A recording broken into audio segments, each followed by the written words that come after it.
Recording by Ananya recording studio Sabha Sasola Sitamarhi.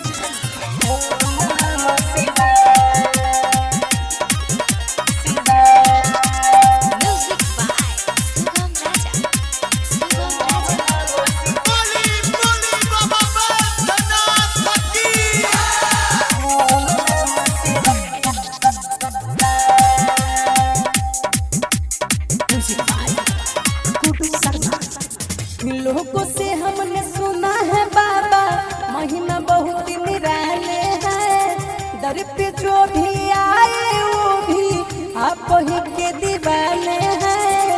ओम नमः शिवाय, ओम नमः शिवाय, ओम नमः शिवाय, ओम नमः शिवाय, ओम नमः शिवाय।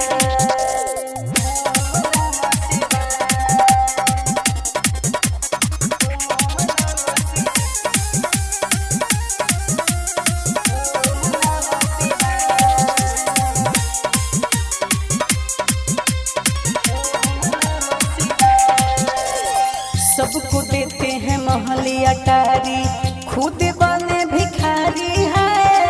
हम धन सब तेरे पुजारी, फिर भी झोली खाली है।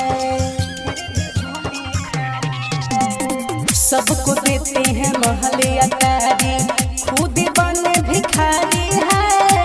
हम धन सब तेरे पुजारी, फिर भी झोली खाली है। कोई कहे बाबा डमरू,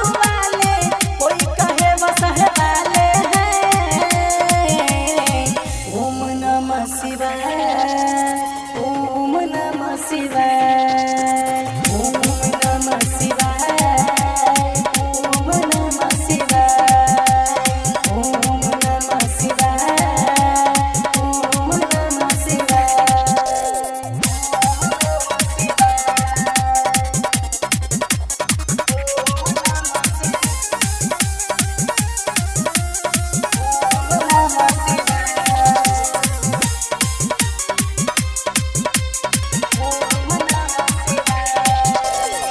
कितने लोग आए गए हैं ये बाबा दरबार में, मेरी नैया पर लगा दो, फंसे है बीच मझधार में। कितने लोग आए गए हैं ये बाबा दरबार में, मेरी नैया पर लगा दो, फंसे है बीच मझधार में।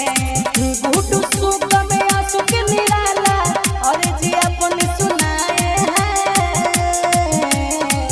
ओम नमः शिवाय, ओम नमः शिवाय, ओम नमः शिवाय, ओम नमः शिवाय, ओम नमः शिवाय, ओम नमः शिवाय।